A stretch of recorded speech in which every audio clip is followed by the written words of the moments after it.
Welcome to my channel. I am Daisy X Machina, the drag queen detective that investigates all things speculative in science fiction, fantasy, and horror. And this is a Get Ready With Me where I put on drag makeup to film videos later today. And we have Lori yodeling. I won't even attempt that. Hello. Lynette is here. John Crow is here.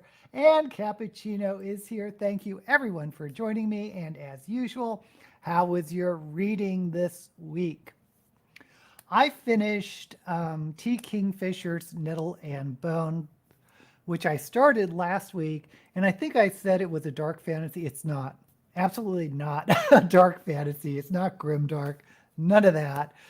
The first opening chapters does have kind of a grotesquerie type of macabre scene or backdrop, but T. Kingfisher, if you've read her, there's something about the writing style or the voice of the writing that is just so humorous and so light, and I just zipped right through that book. It's a fantasy that it's not a fairy tale retelling, but it takes the godmother that gives blessings to babies and sort of expands on that to create this really fun world. But it's really the characters and the humor that makes T. Kingfisher work for me. And it's a Hugo nomination. And I wouldn't be sad to see Nettle and Bone win Best Hugo for novel. My pick is still None of the Ninth, but I've read all the nominations except for The Somewhere Man. Let me look it up. The Spare Man by Mary Robinette Kowal. I read the blurb. I'm not interested in that book, but None of the Ninth is my pick. Second, it's going to be Nettle and Bone. Really fun story. Finished Dead Silence, which is 4 out of 5. I gave Nettle and Bone 5 out of 5 personally, but I mean it's not that deep. It's not like the book that wouldn't burn, but it was fun. Cappuccino's read 3 Teen Kingfisher books now and enjoy her. Look forward to reading more, and they do have some variety. She plays with a few genres. So if you try one, it's not that great. I have something to say. Oh, that's right. Oh, you have asthma. Oh, sorry about that, Lynette. That's a bummer. Busy reading books to judge for the BookTube prize. Oh, I don't know anything about that, honestly. But anyway, T. Kingfisher. The first book I read was The Wizard's Guide to Baking. Absolutely loved it. But I did say I felt the middle was kind of soggy. It just sort of plot-wise didn't move for me. And then I thought I want to read, because I heard T. Kingfisher does horror, so I read The House with Good Bones. And that one, again, I love the character, loved the voice, but the middle plot-wise, again, just felt really soggy, like it wasn't going anywhere. I didn't have that with Nettle and Bone. Nettle and Bone was really good. So, yeah, I like how they're playing with fantasy, horror. I don't know what else they've done. They've done science fiction or whatever, but the one thing for me that connects them all is the voice and the characters, and being very humorous and fun, even the horror.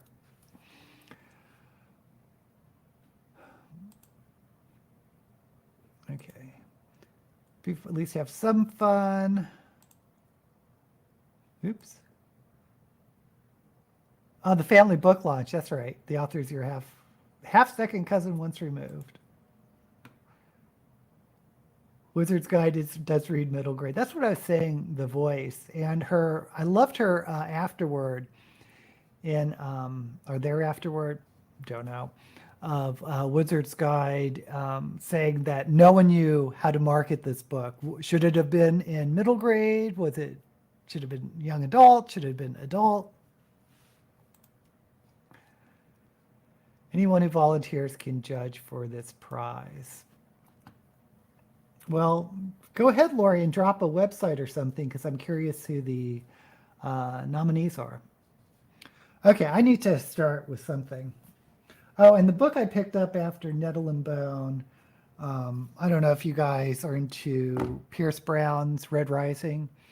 This is the sixth book in, they're calling it a series, and I think marketing-wise, that's not a great idea, because the first original trilogy, which is fantastic, I think,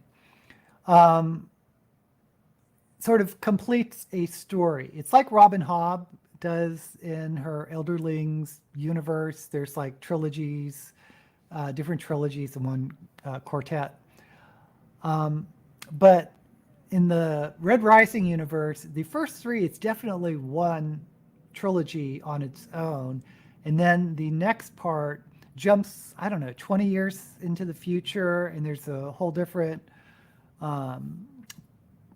political system set up, and the main character has a kid. And it's really a whole different story arc. And it's much, much more violent.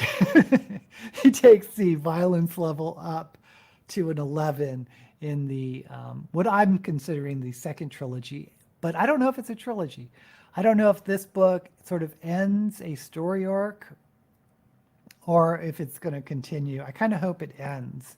And if he does more in this universe, that he'll start another trilogy. But anyway, so far so good. I'm going to do the black line that I did last week.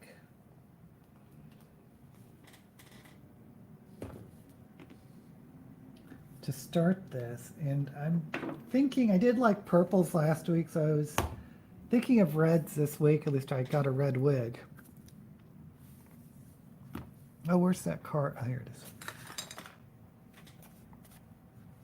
is. Her horror books and dark fairy tale books are not middle grade tone, but consistently she does have a thread of dark dry humor.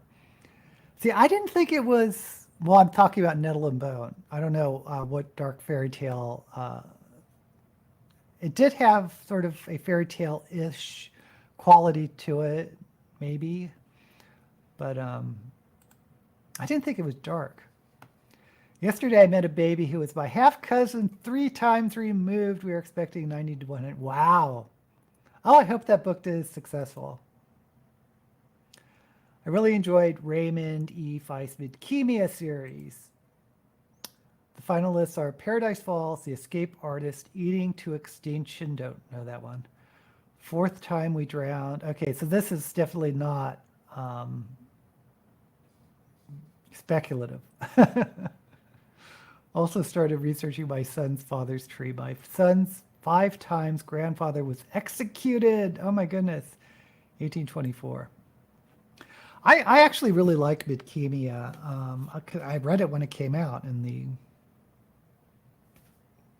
I think it was 70s, or was it 80s? Anyway, with the Magician book. And I like them.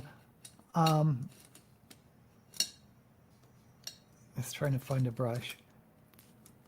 I actually, though, in the Midkemia series, my favorite is the one that he co-wrote with Jenny Wirtz, the Empress, or the Empire trilogy with the Daughter of the Empire. Those are my favorite Midkemias.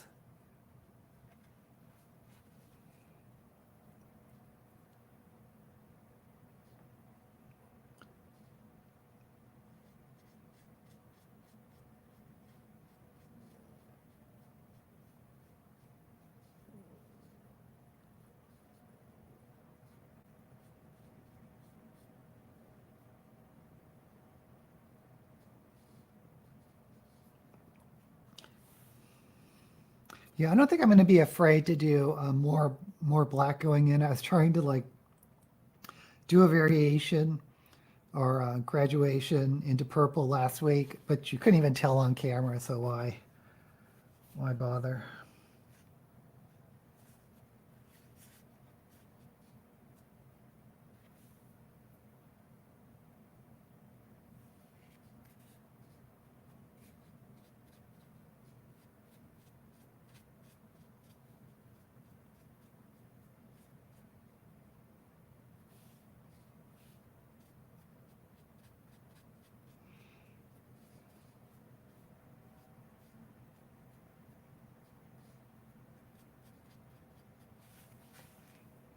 Okay, they are not even. Hmm.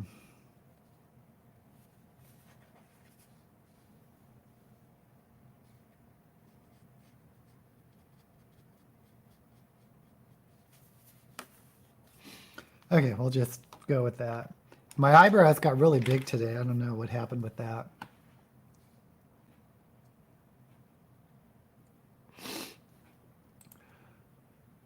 Wizard's Guide is not dark, but a middle grade fairy tale coming of age adventure. That's a good way to describe it, Cap. Traced by family to the village of Croy.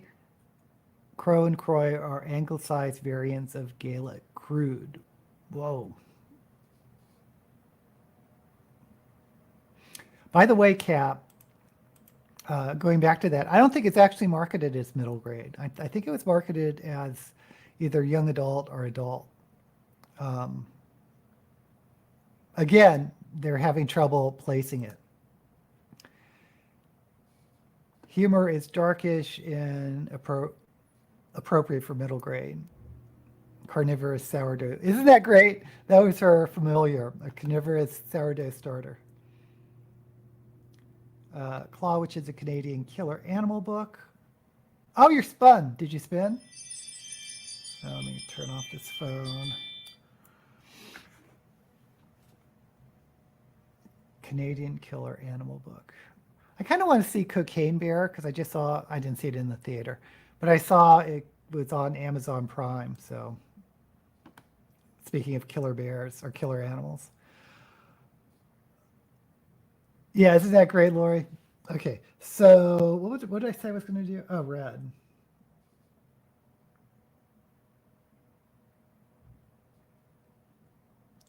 Um, okay. I'm thinking about maybe red and purple or orange and purple. I know I've done that before and it's worked out. Okay, let's try that. I'll just start purple and then go to orange. No, I'll start orange. Yeah, I'll start orange and go to purple.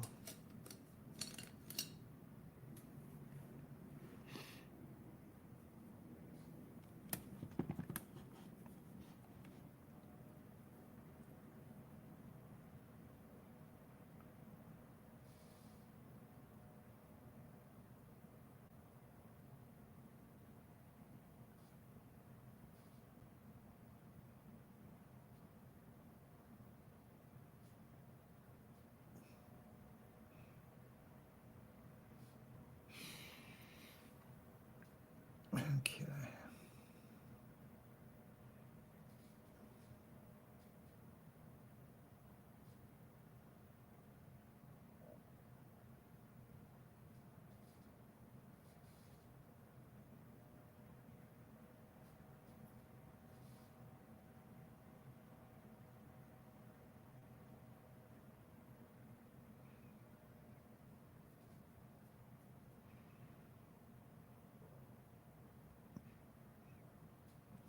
Okay, now let's jump to purple.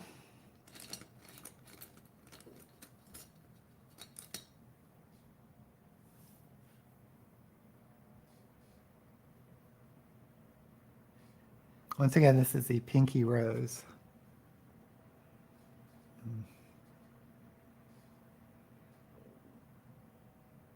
Or maybe I'll do yellow in the center. I'll just do yellow in the lid. That's what I'll do.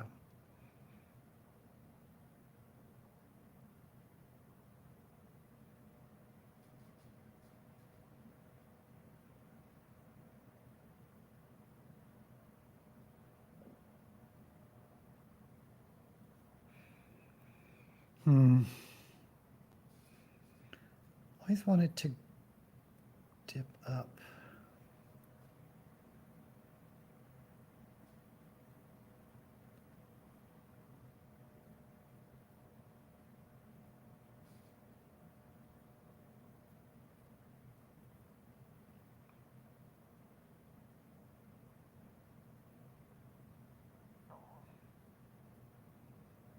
I'm not going to fight it.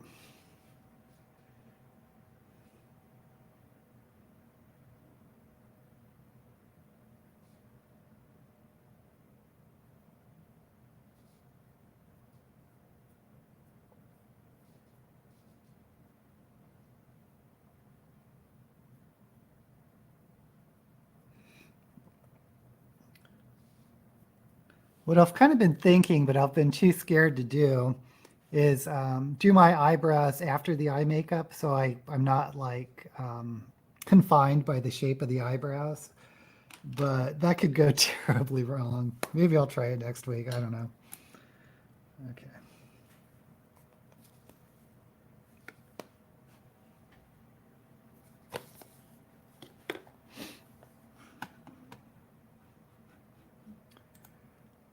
Great-grandfather put his birth notice in the newspaper when he was 73. I never had a birth notice. I don't know if I have. Local papers, the Rupert Murdoch papers, that you never read it. Sounds like you're enjoying the family reunion.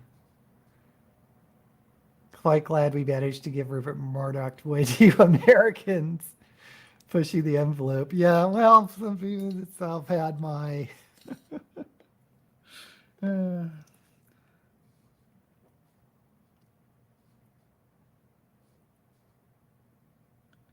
had my disasters, makeup wise.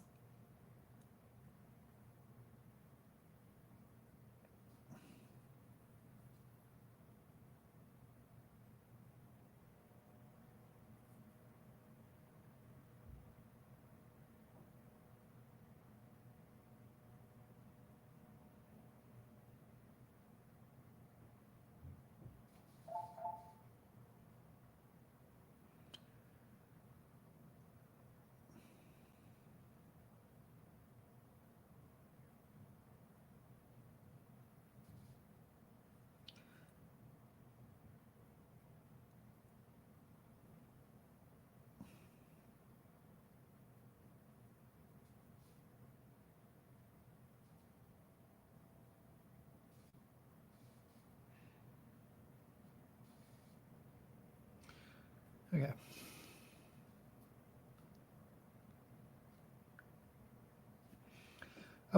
We started watching a series again on Amazon Prime that I had never heard of. The book it was based on, and I forgot the name of the title. I want to say Shuttered. Harlan Corbin's. Anyway, I'll look it up. I hate talking about things and not remembering the title.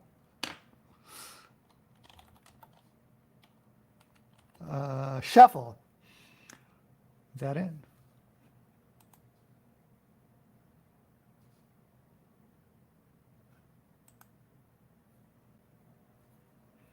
Anyway, I think it's called Shuffle. No, Shelter. Okay, anyway, it's called Shelter. And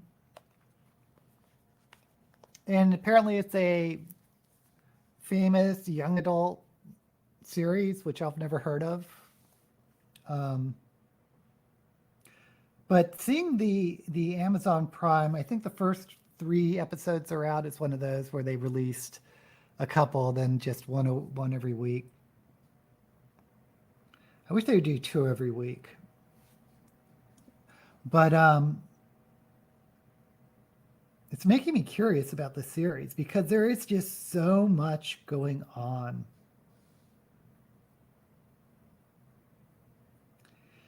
You know, the main character was in a car crash with his parents, and he saw his father die, and then his mom ends up in a mental institution, and then he's living with an aunt who he doesn't get along with. There's a little bit of tension there. Then he goes to school and meets a mysterious girl, and if you can call it a romance B plot, sort of abruptly ends in the first episode because she disappears. So, and then the teachers have these backstories. There's this conspiracy. There's a secret society started when during World War II, where this young girl rescued some kids in concentration camps going to a concentration camp on a train. And it just goes on and on. It's like there's so many layers. And I think there might be a speculative magic element to it, but I'm really not sure at this point. So if anyone's read the series, let me know.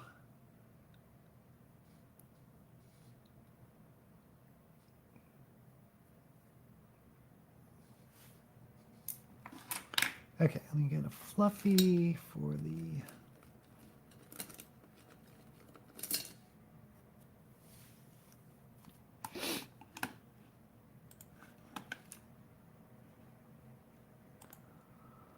Well, I am dieting. I've been watching my 600-pound life. Makes me feel less fat. There's always someone else. I still have to watch Good Omens. I have, well, like I said, I don't think the second season has the spark that Terry Pratchett, I was thinking Terry Brooks, Terry Pratchett gave to the series, but I still enjoyed it, but I'm kind of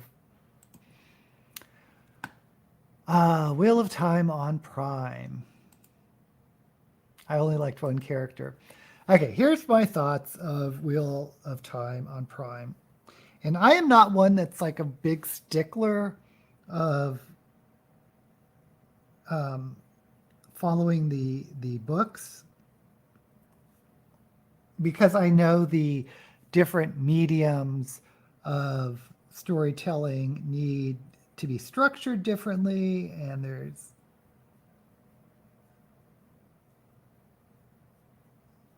you just can't do like one-to-one comparison or translations, excuse me. Comparisons is a whole other story, but one-to-one translations from book to movie to musical theater to role-playing games. But that said, the main essence of the story for me, and the one thing they really needed to do in season 1 of Wheel of Time, was to establish the really, really close bonds of friendship of the Two Rivers kids, Perrin, or is it 5? Perrin, Nynaeve, the other girl, oh my God, my mind's blanking.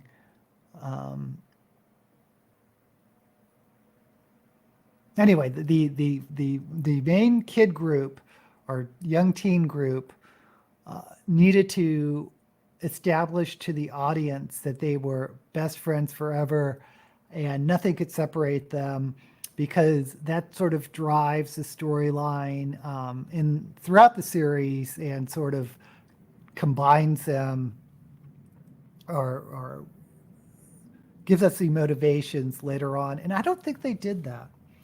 I don't think they really succeeded, in my opinion, of giving us that. What am I doing? Can I just switch colors? Of giving us or showing us why everything that comes later makes sense. And don't get me started what they did to poor Matt. The other thing I wasn't a big fan of was sort of changing the way the source worked, the magic system.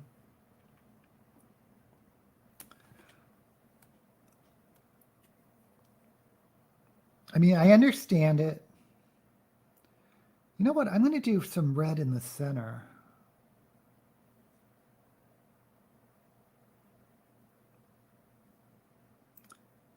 Just to make that transition.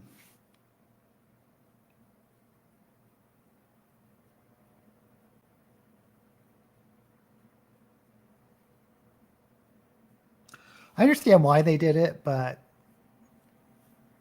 I don't think it's necessary.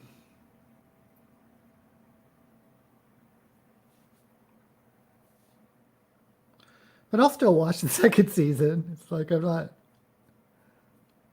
not offended by anything they did. Okay, nothing looks blended.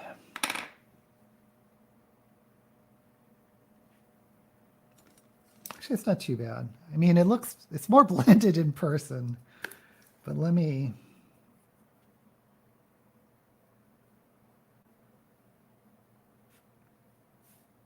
Oops, wrong. Damn it.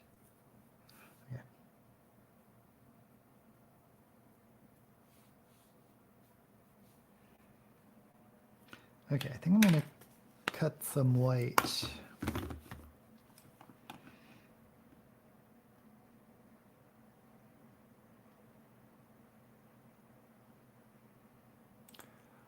First season was excellent. The second season is watchable.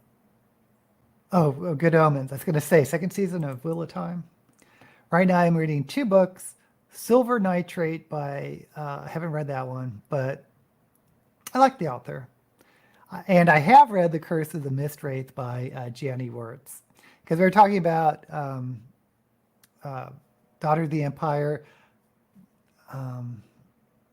That's the co-author, and that's a lot of fun. Yeah, I like that a lot. Character liked with Lan. DK Moon, Egwene, thank you. Thank you. That's Matt, Egwene, Nynaeve, Rand.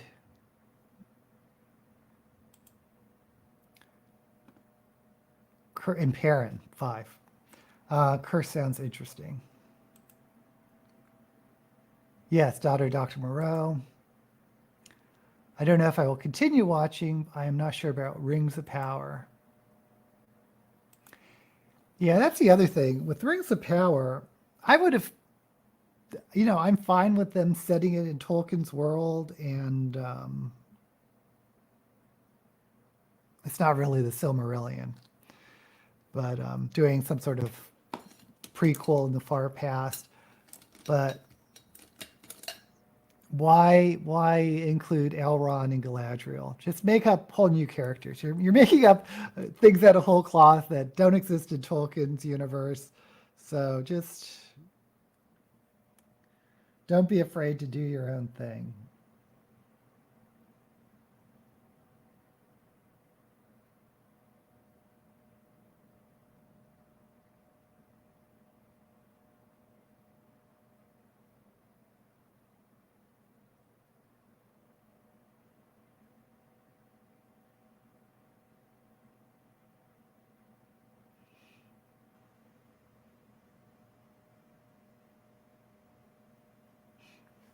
And I don't know why they're so stuck on redoing these, I guess Wheel of Time isn't that old, but Tolkien and there are a lot of great fantasy books where that would fit in with whatever messaging or whatever that they want to promote. I would love to see the Jade Wars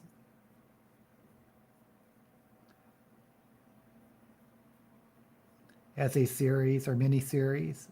I think that would be so great.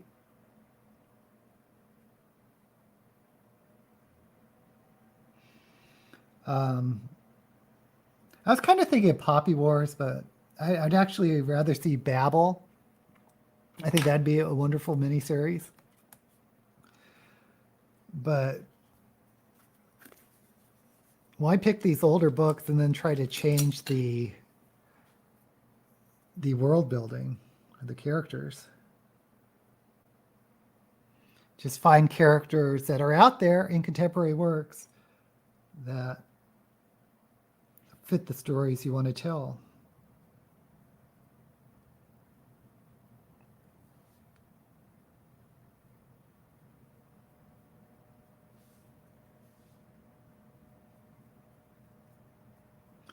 But like I said, personally, I'm still going to watch them. So, well done. Okay, so I don't know why it looks patchy on camera. I'm going to go back to just reinforce the orange a little bit.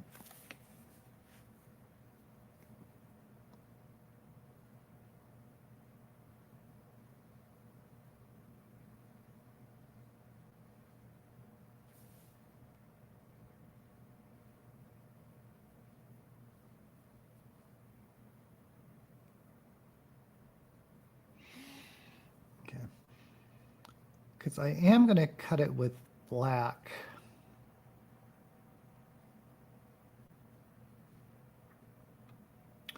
I think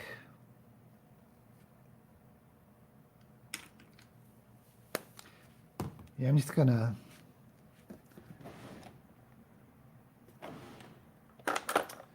do the eyeliner now. I know I keep talking about my makeup and no one's really curious about the makeup part, but that's what I'm doing. That's what these are. These live streams are.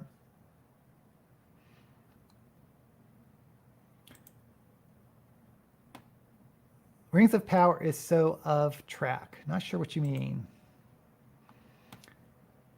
I'm judging nonfiction. There may be speculative fiction in the fiction finals. I don't know what those books are.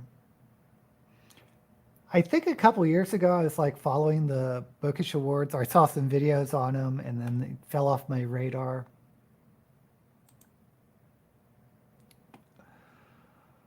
I was looking for more New Zealand authors and found out that Tamsin Muir is a New Zealander. Ooh, Gideon the Ninth. That's my, I was gonna say that's my favorite of the Loch Tomb series. But there's a lot I liked about Nona the Ninth. The middle one, not so much, but actually, I think Gideon's my favorite because just to warn you about if you go beyond Gideon, the story just gets so complicated. Not so much in Gideon the Ninth, but later books, it's just the plot is very convoluted and it's hard for me to follow. So just to warn you. Why play the lights and see if you're going to rewrite? Thank you, DK Moon. You're reading my mind. I hate it when they murder a story in the way John Carter. What? When they murder John Carter of Mars? When they murder a story. Oh, with John Carter of Mars. It can, no. Short answer, no. It's not really a standalone. But it has, you can read it as a standalone, but there's going to be plot threads. Yeah, John Carter. I was so excited about John Carter.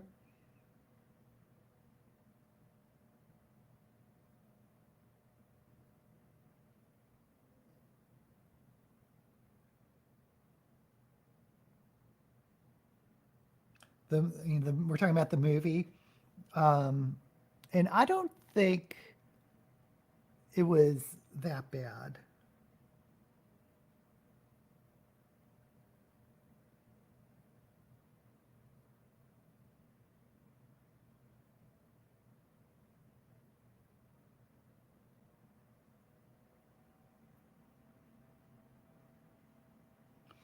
There's an even worse John Carter movie, made before the Disney version. But what I felt for was the Disney executive who was probably like me, maybe like you, who just assumed everyone knew John Carter. And certainly if you're into fantasy, sci-fi, in the 50s, 60s, 70s, you know Edgar Rice Burroughs and John Carter.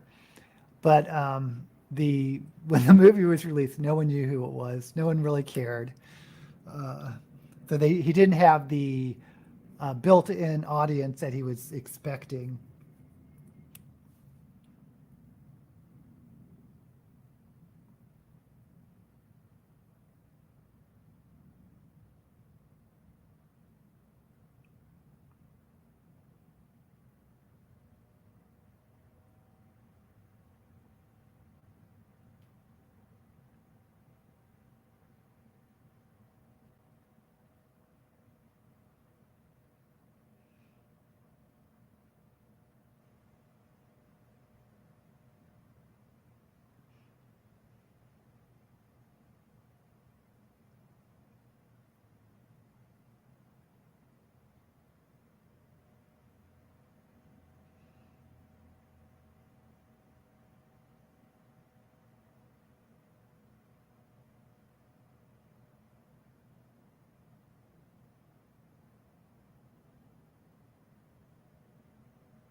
Okay, I'm really not doing this right, but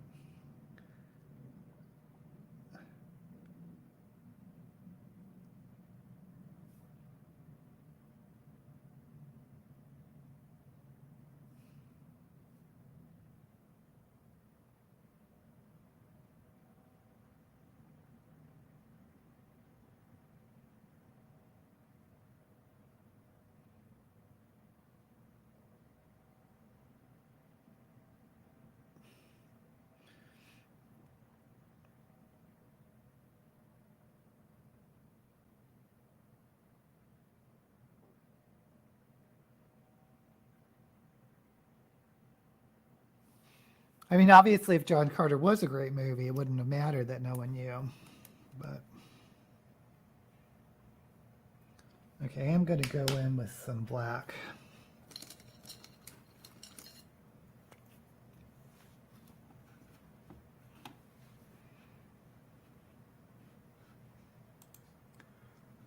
Princess of Barsoom. Yeah, well, I don't remember the older movie, but I know it had who is that? I think it had that porn actress who tried to cross over. Tracy Lords. I think she was Deja Thoris. I might be wrong. It's really bad. Don't watch it. No, no, but was it Keanu Reeves? Uh, he was an attractive guy, I thought. Yeah. I might read Tamsin Muir's other book, Princess Floralinda and the 40 Flight Tower. Well, I recommend Gideon the Ninth. I love that book.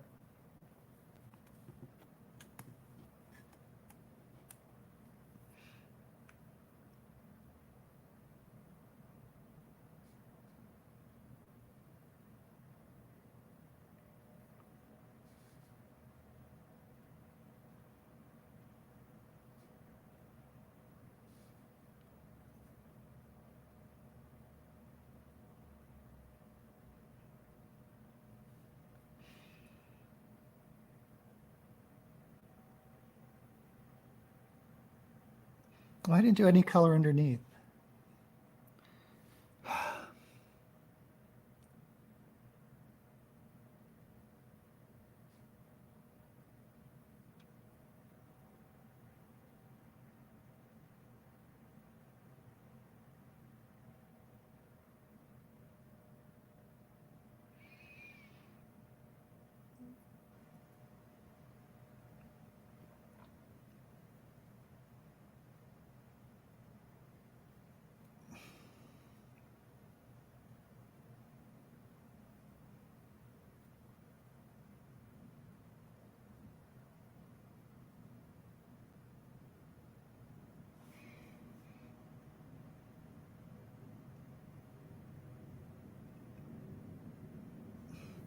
Okay, so we're just going to do some orange.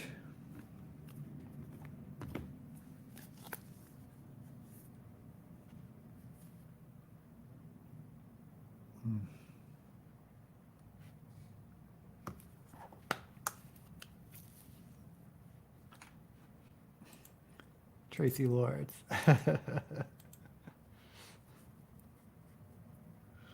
Oh, Keanu.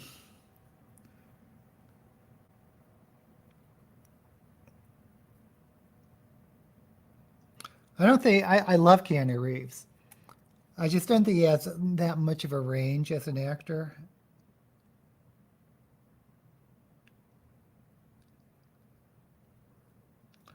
So when he tries to do things like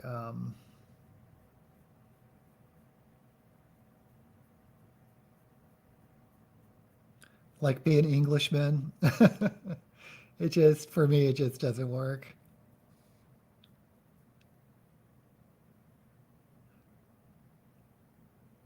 Like in the Dracula with I think Winona Ryder, he was I think he was Harkness. He was it was not a great rendition. Then he was in Dangerous Liaisons.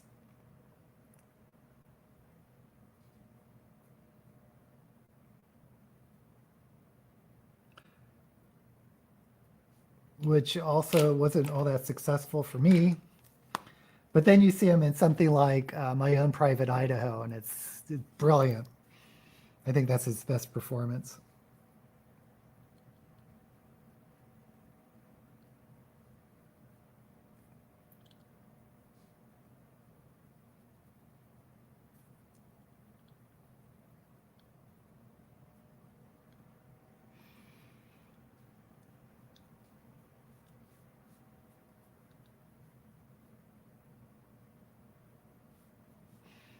Okay.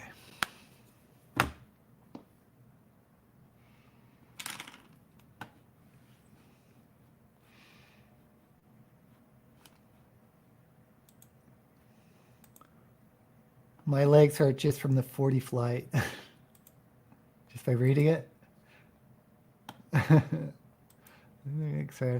Dominic Noble has a YouTube channel where he does great videos. Yes. Yeah, I love his Lost in Adaptation series. So I moved into an apartment. My apartment's 1 floor, and there's an elevator in the building. Lost in Adaptation. I saw Lords in her feature film before the deception was known. I wasn't impressed. Yeah, she's not great. Maybe she's a great porn actor and just didn't translate to film. The only thing I remember her in was... I was going to say Something Wicked This Way Comes. But Needful Things. King adaptation to movie. And I think she was in that. She just had a minor role. Completely unforgettable. I mean, completely forgettable. Okay, I need to cut the crease so we can get going. And wanted to do yellow.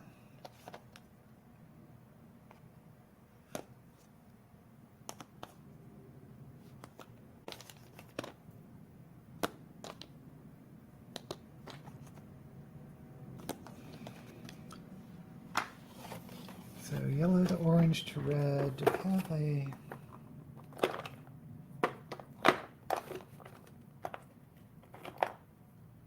gold. See if I have a yellow glitter. I don't think I do. I think I just have... Or maybe I should do gold. No.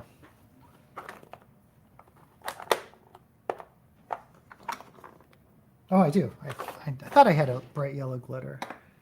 And I'm going to need some of this. Okay. Yeah, I actually did one of those. I don't do them anymore.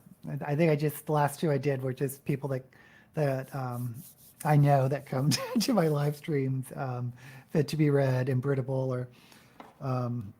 But anyway, when I was doing more of those.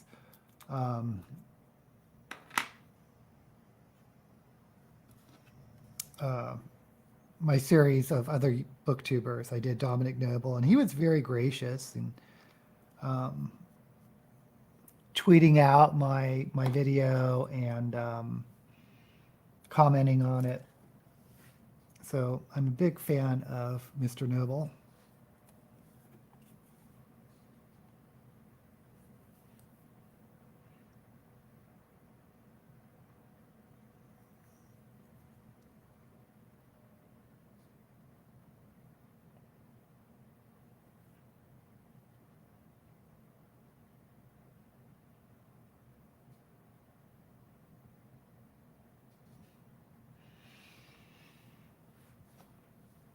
Oh, Mark Lawrence, who wrote the book that wouldn't burn.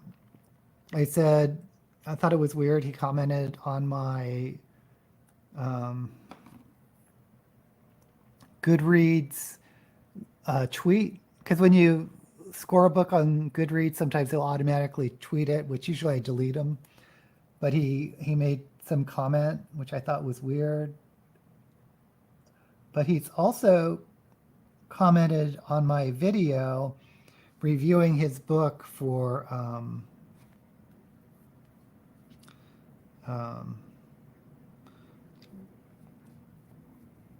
for my video on books I read for Shove It or Shove It.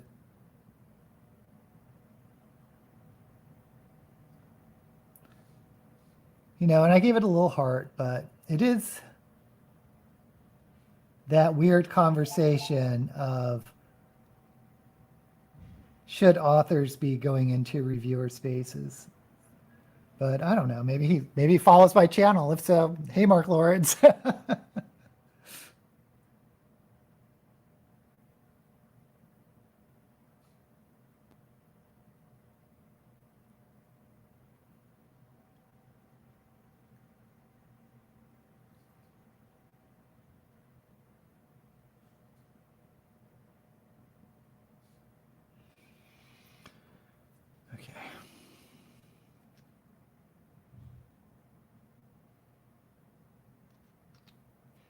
I think that was a conversation I heard a lot about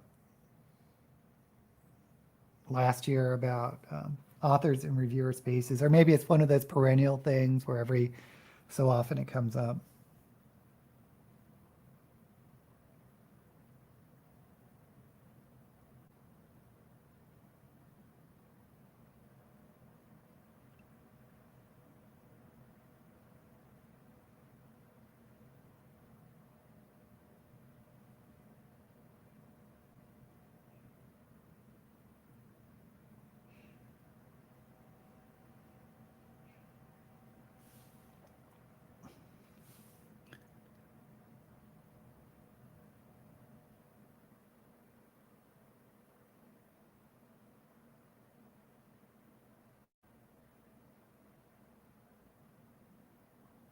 Okay.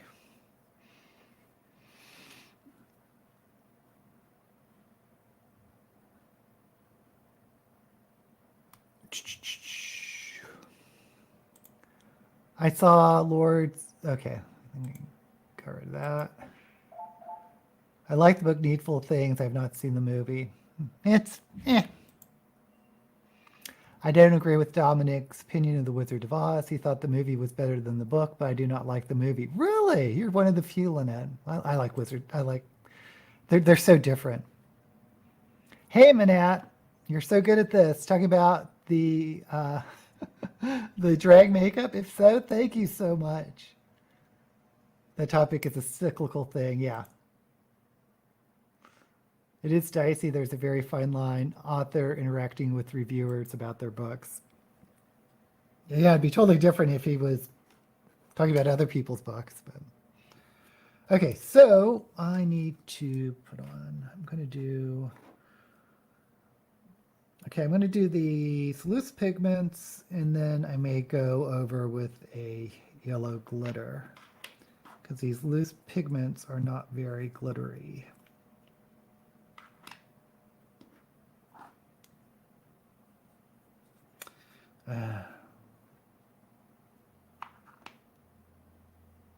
Kind of wish I reversed the purple and the orange. But anyway.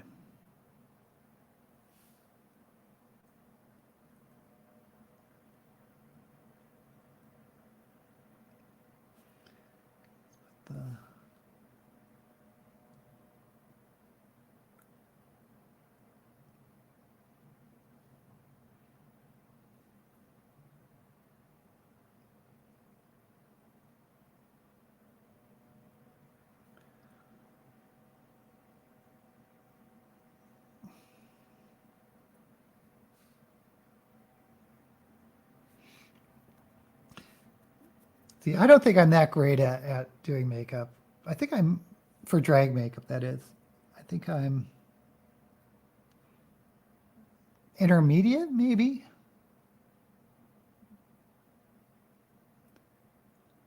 But as I say, my problem has always been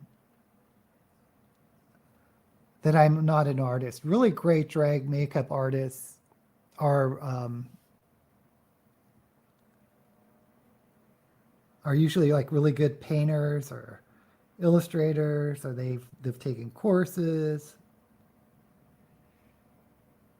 I know color theory.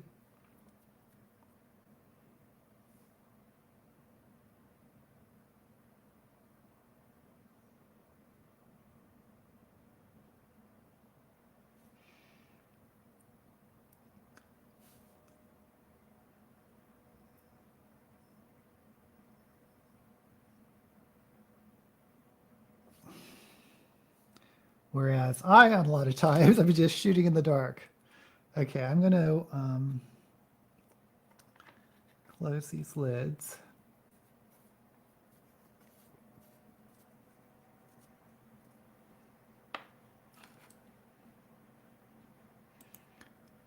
Or even Goodreads. Now, he didn't comment on my Goodreads, but because I was curious how he even found my, this is Twitter, the Goodreads notifications on Twitter. And so I looked on his channel, and he definitely goes through and gives a heart or a comment on everyone who does a Goodreads tweet announcement that they reviewed or read his book. I don't know. Yeah, but he doesn't do it on the reviews. I read The Book of Skaith by Lee Brackett. I do not think it would make a good movie, but it would make a great RPG setting. Yeah, Lee Brackett, I don't remember reading anything by this person, but she's like one of the Golden Age, only female Golden Age writers, right? So I need to read Lee Brackett. I don't like that they made Oz. Oh, okay. Judy was too, yeah, she definitely was, yeah. But the problem with that, it's hard to find good 8-year-old actors. That's a lot of times why they age up characters that are middle grade books.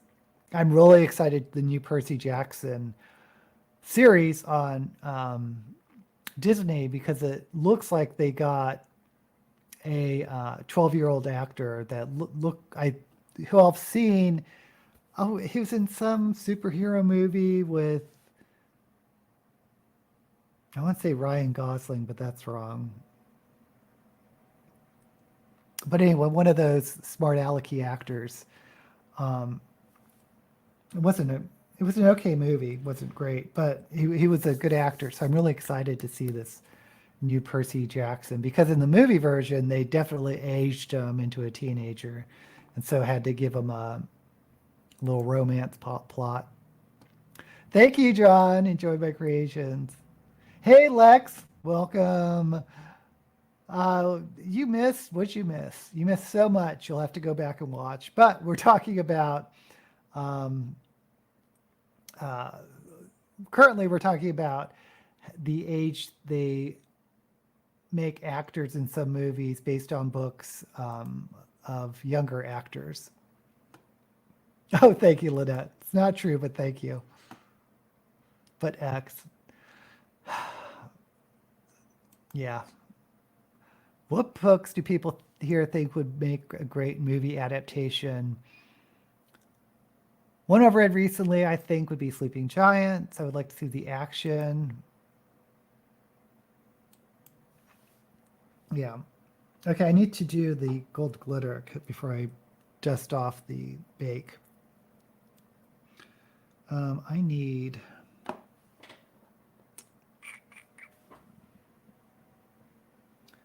just need a little workspace.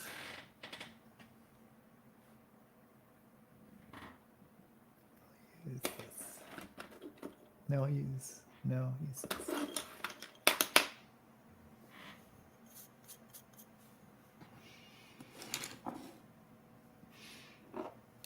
Like I said, I would love to see the Jade Wars as like a HBO series. I think it would be so good.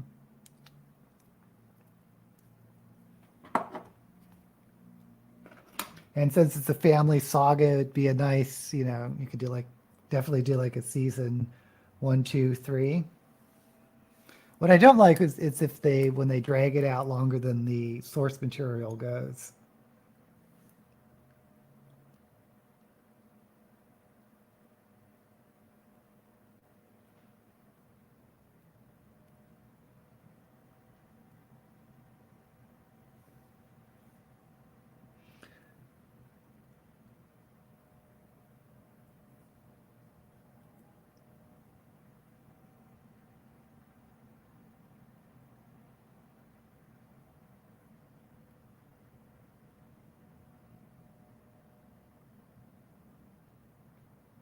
Okay. So let's do.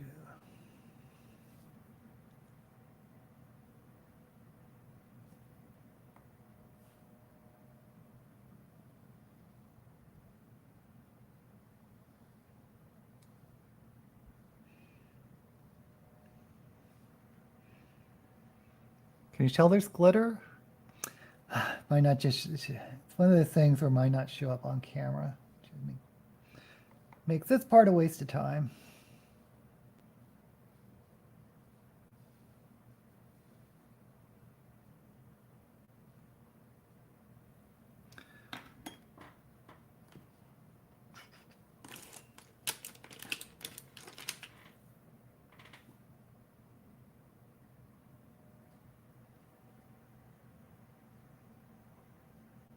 Okay.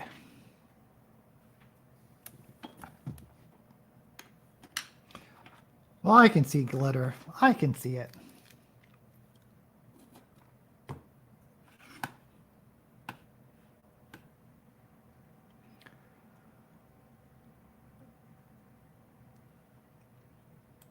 I would love to see the Monk and Robot books as movies. Oh, it'd be great animations. The only problem with that is there's not much action in those, so I doubt they'll be made into movies. But who knows? I have Ballad of Beta 2 on my mind, so I'll go with that cap. Hey, Fit, thank you for joining us. I don't know that book. I saw the American version of the 1950s, Invaders from Mars. I thought the dream premise sucked. I prefer the British Commonwealth version. I think I've seen that, but I don't remember it was a dream premise. Be good suited for animation. I think Nova by Delaney would translate well on screen in the right hands. I think someone's working on a Delaney. The Wager would make a great film. Books have so much inner dialogue, which is difficult to convey in movie format, usually causes so much loss from the greatness of the book versions. That's why I always say the medium is a message where when you translate a story from one medium to the other, the whole thing has to change to make it work. So you're going to lose that inner dialogue, and you're going to instead replace it with an actor who conveys things by expressions on their faces or subtext, that type of thing. Would really like to see a good version of War of the Worlds set in Victorian Britain, like it was supposed to be. Want to see the Thunderchild scene done well. I'm not sure what the Thunderchild scene is. You know what I always thought was the I want to say the Monitor and Merrimack, the what do you call those early versions of submarines that were just sort of armored ships that were low in the water? I always thought that was so cool in War of the Worlds in the book. Last BBC trilogy was so bad. What am I doing? Oh, bake. Yeah, I don't know if you saw my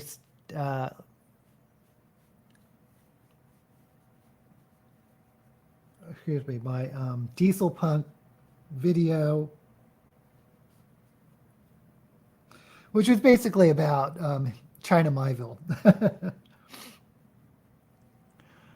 But while I was doing that video or researching it, I had no idea that the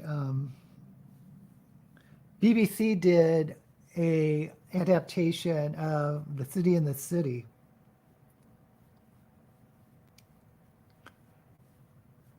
Which I went ahead and watched. I thought it was okay. But it was such a difficult story to adapt, to make it.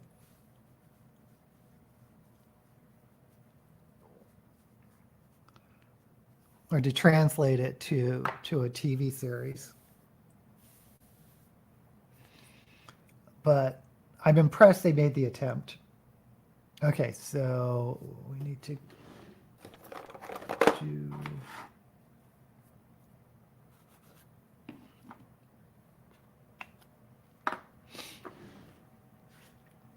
And a lot of times, like in this case, it just comes across as a real artsy type film. Just because the plot and the world building so unusual. Let's do this.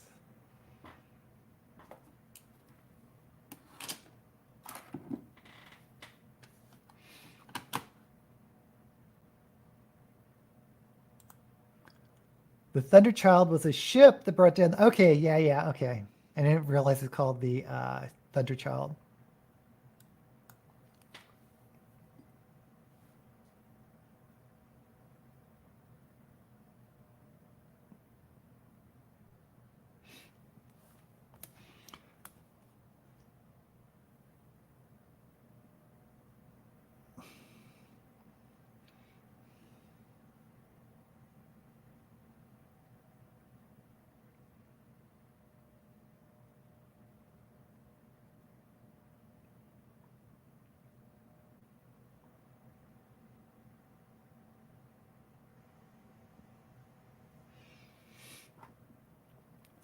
Yeah, for adaptations, it's really the director's vision or revision of the source material.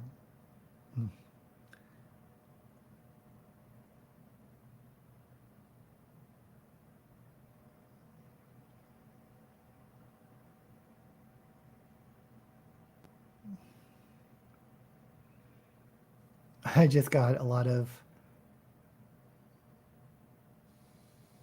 this chroma cake in my eye.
I've heard that the Chinese TV series adaptation is very good. 30 episode, wow.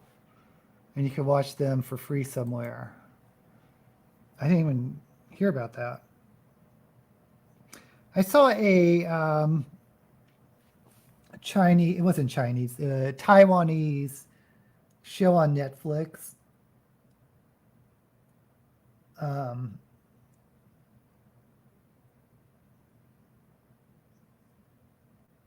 Because the premise just sounded so bizarre, but it's called, is it called Ghost Husband? Or it's about a,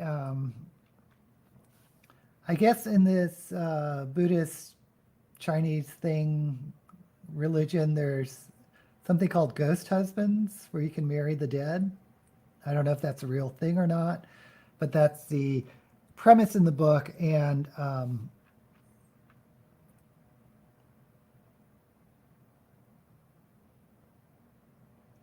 it's an LGBT story, so you know it's Taiwanese, not Chinese. About this guy who picks up a red envelope that's been blessed by the spirits and grandma or whatever, and whoever picks it up marries the ghost husband.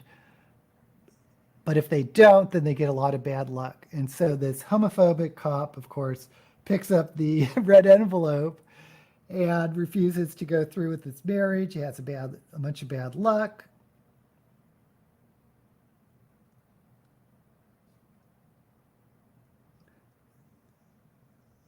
So then finally says, okay, fine, I'll go through with this ghost marriage. And of course he sees the dead husband. It's just, it's so weird. It's just a weird little movie. It has a lot of the F word in it, if that offends you. It doesn't offend me in movies. I guess it's all situational. But in this case, it was, to show the homophobic cops. And of course, the original is in Chinese, so I have no idea what word they actually used.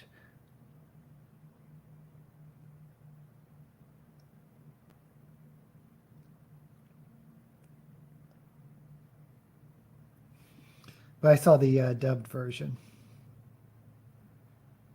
And I know it's bad, but I prefer the dubbed versions because I always feel like I'm missing the story when I'm just reading all the subcaptions.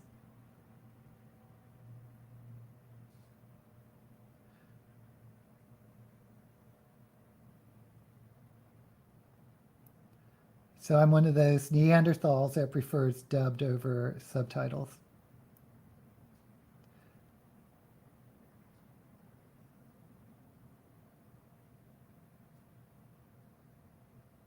Especially in animation. I mean, why do they... You're really not losing that much.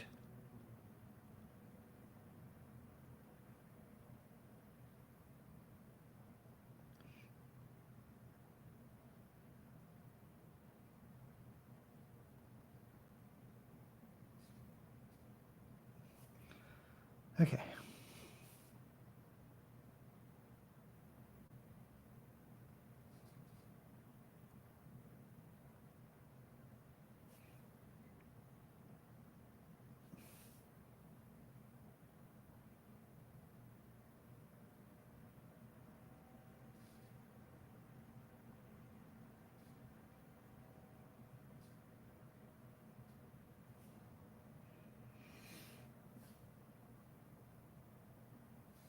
I'm done with that part.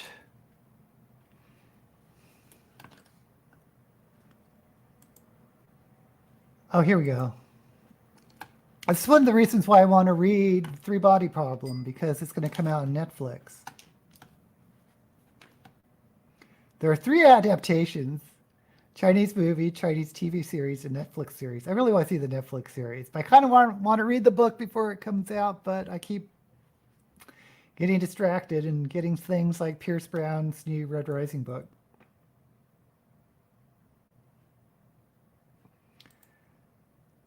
The X-Files did a story about that.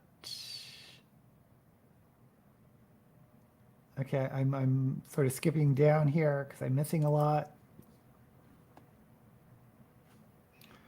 I do believe that some Chinese parents do marry their dead sons off to women. Oh, they both are dead. Oh, that's interesting.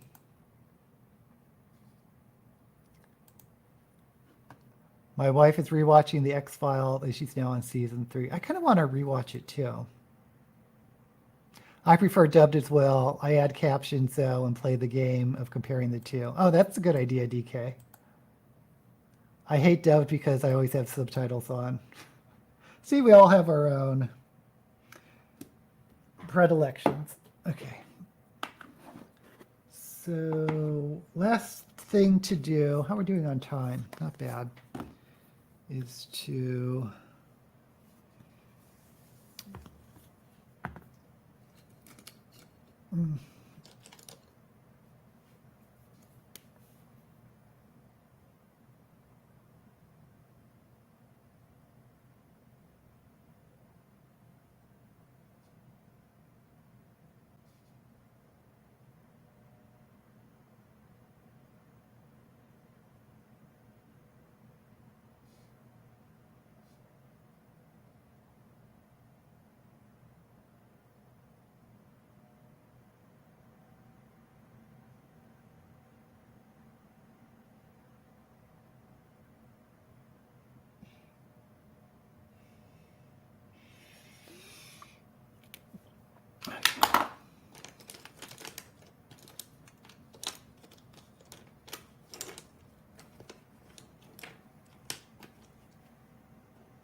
I'll sneeze.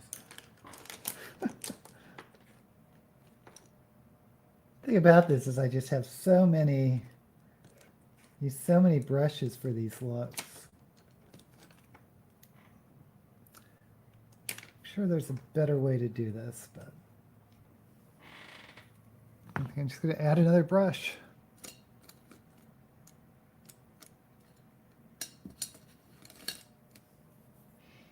Okay.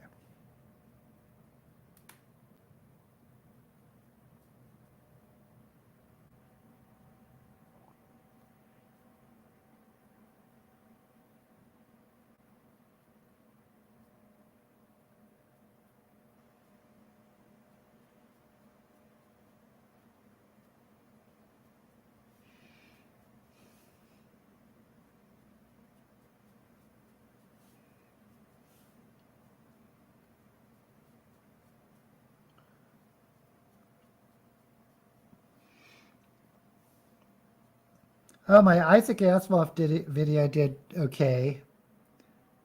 Of course, not as good as the Heinlein video. I still have no idea why that went viral.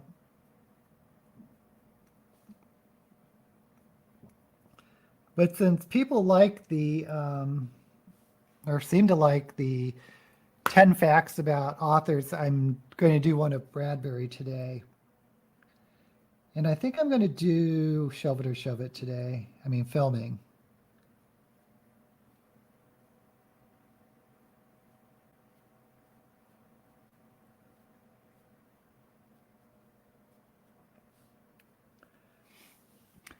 I was thinking about doing Arthur C. Clarke, but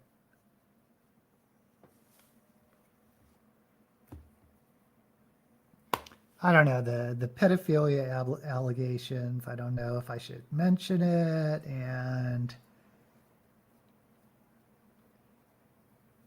I just want to do someone fun like Bradbury.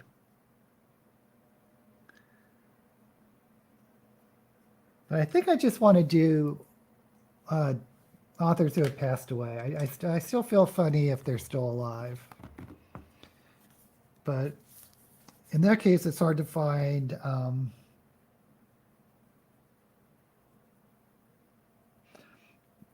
authors who aren't like dead white men or old white men.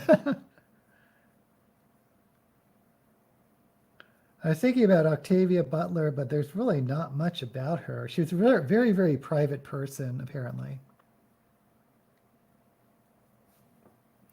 Maybe I'll do Ursula Le Guin.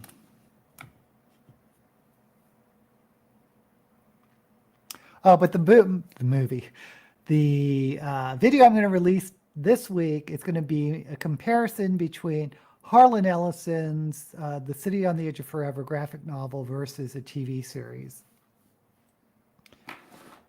which I think is really good.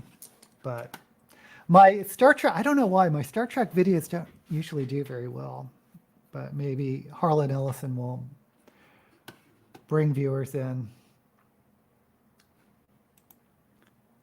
Watch his animes dubbed and subtitle.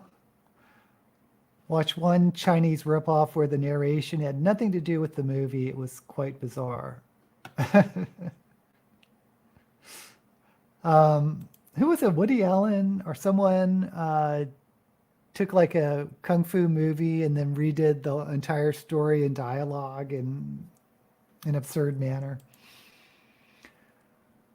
Watched a silent short about a dog lost in the airport. I had the subtitles on and was surprised to see that there was obscene material of two men talking. You contacted the TV station. Shelve It or Shove. I don't read that many graphic novels, Lex. I'm sorry. Yeah, I think I would need to read the bio on Tiptree rather than just relying on what I find on Google. Okay, so I think I'm done with the eyes. So let's move on to the lips.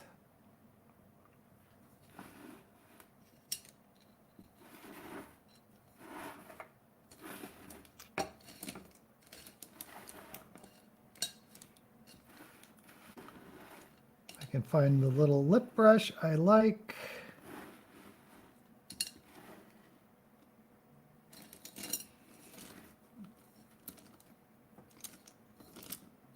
If you want to see my jar of brushes that I'm going through, and this is just a wooden stick that I use to line up my nose contour. Here it is. Okay.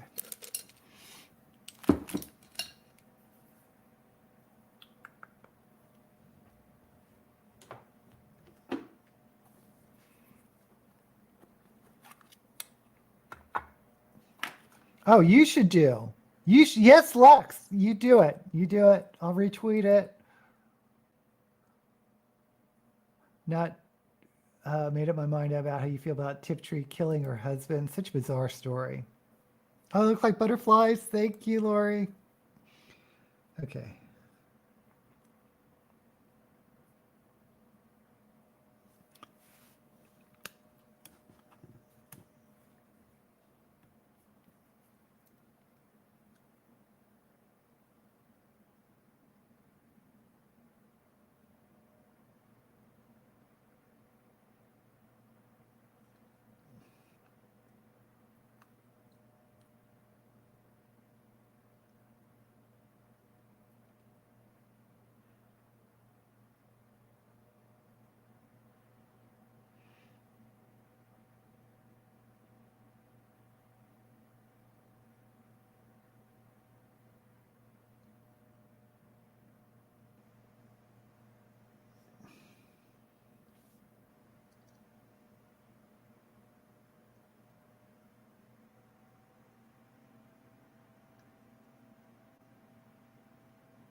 Yeah, my lack of art skills really comes in on when I do my lips.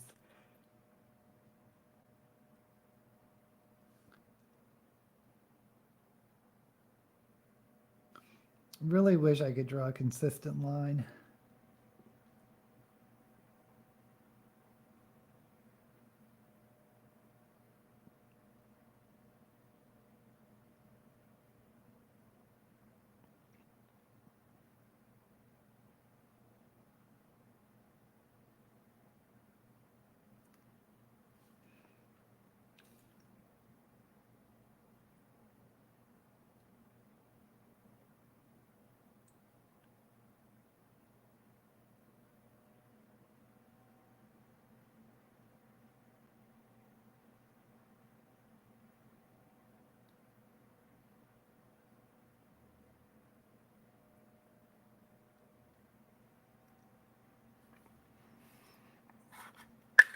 Not much talking when I'm doing my lips. Just...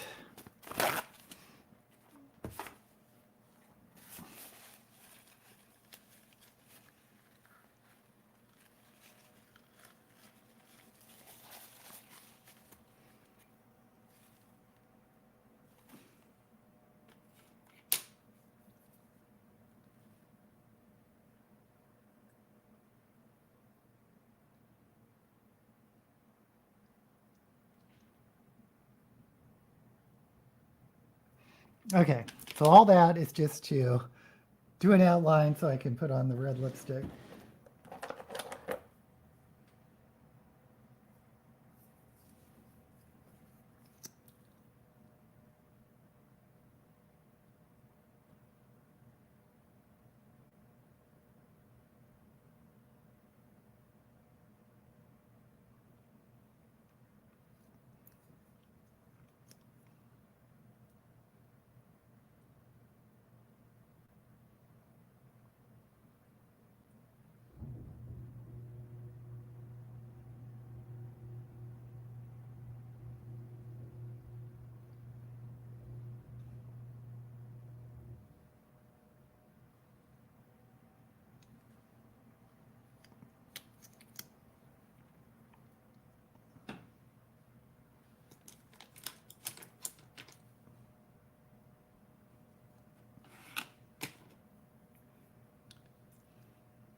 Okay, it's really red. Let me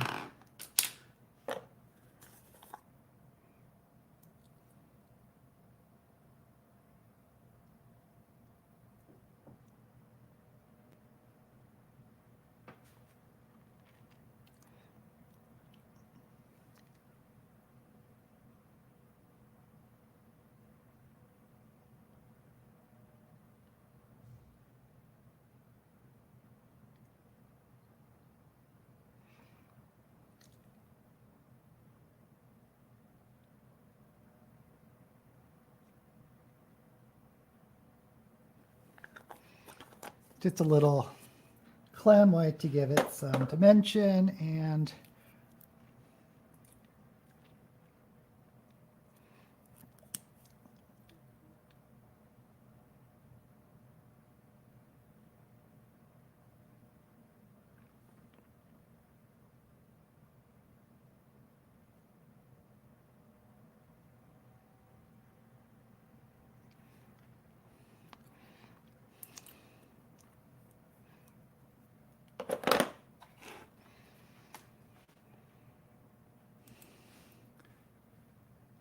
Tiptree's parents took her into parts of Africa that no white woman, let alone a white child, had ever visited before. That's fascinating. By the way, thank you, Cap. Love Voyager, Deep Space. I think Enterprise and Discovery are definitely in parallel universes to the original Next Gen, Deep Space, and Voyager time. Yeah, that's... DS9 is your favorite Star Trek, really? That's unusual. But I have not watched any of the series after Voyager. I want to try one, not sure which one now. There are so many, yeah. Haven't watched any of the newest Star Treks, but I loved all the older series. Lower Decks. Oh, I did see the first season of Lower Decks, which is sort of a cartoon, funny version of characters on the lower deck of a starship. It's cute. Yes, I did like that quite a bit, the third season of Picard. Enterprise is fun. I'm only feel an attachment to TOS. Well, be sure to check out my video this week where I compared the original, well, it's not the original, I'm going to say the original Harlan script, but the adaptation of the script that Harlan Ellison approved of, which is a graphic novel, versus the original series Star Trek episode, which he famously disowned. Or he said that they butchered it. Okay, need to put on some lashes.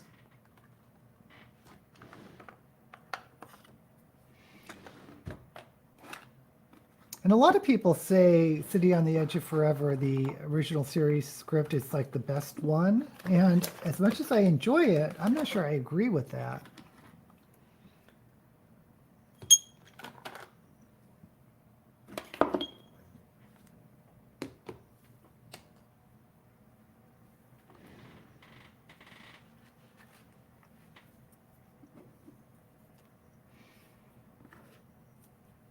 Of course, one of my favorite Star Trek episodes is no one ever agrees with it as the best Star Trek episode, but is the Enterprise incident where the female Romulan commander falling in love with Spock, or trying to recruit Spock and thinking that she's recruited him to the Romulans.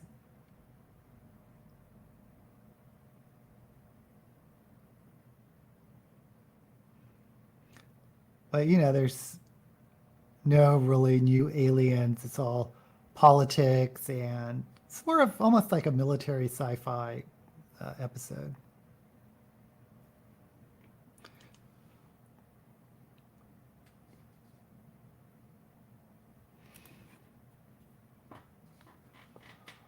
And I don't let this wait to get sticky long enough.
Favorite is The Next Generation. That's a lot of people's favorite. First two seasons aren't good.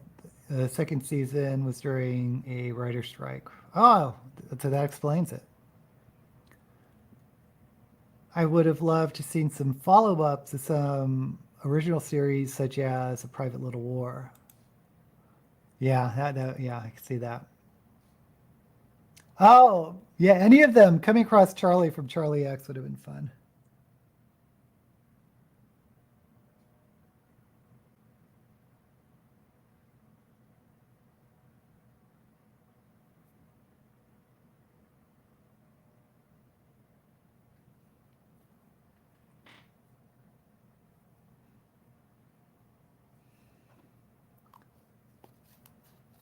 Okay, so this is the completed look. I think I do want some extra blush.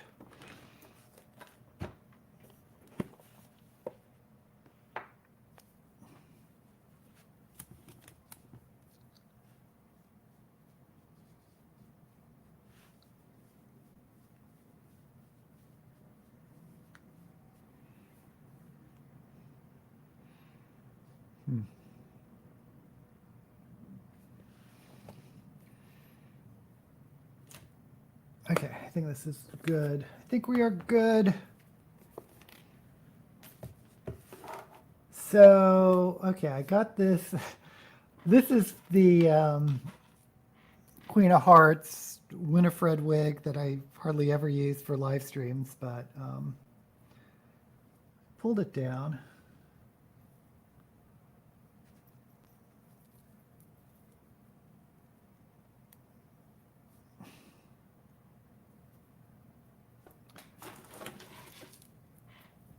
Oh, but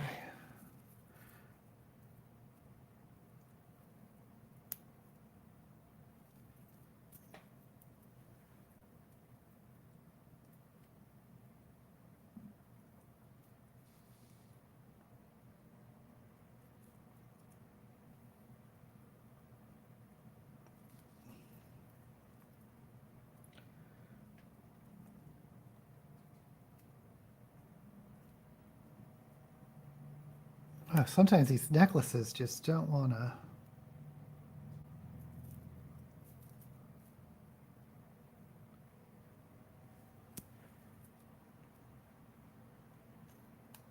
Okay. Actually, let me grab my gloves.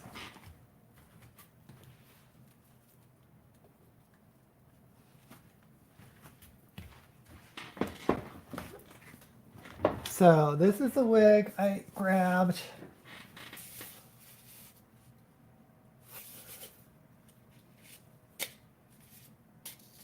It's actually my fanciest wig, I think. So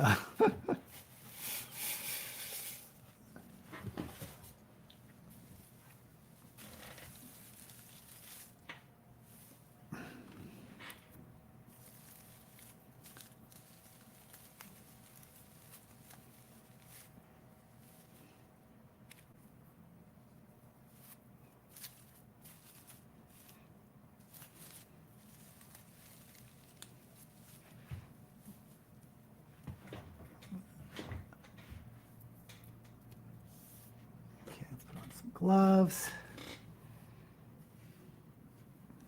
if I can.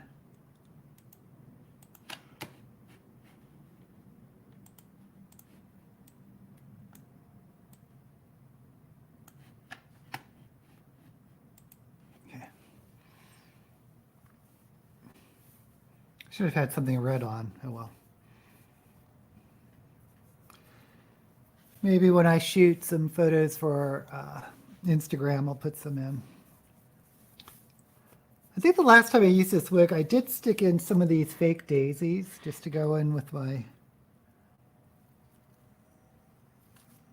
can do a couple.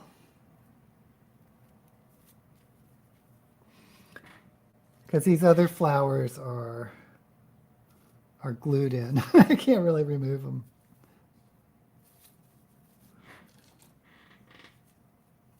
I love these little flower pins, whatever you call them. I think if it was someone's real hair, they would just fall out. But for my purposes, they work.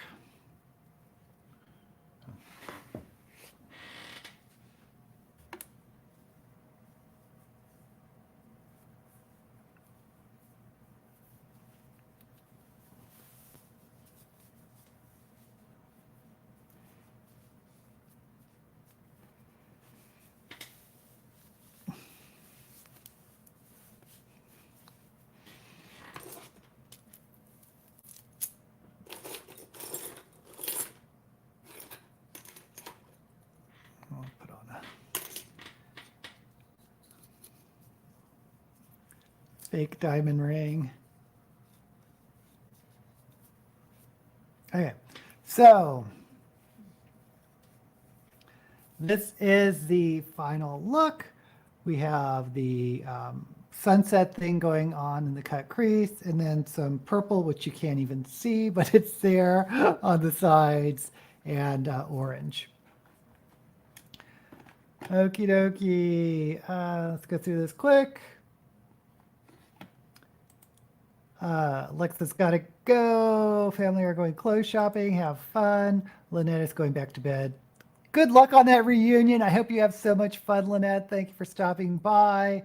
I would have loved Starfleet thought of Kelvin improvements to the Enterprise. Bye, Lex. Happy shopping. Lydia is here. Thank you, Lydia. Thank you, Lynette.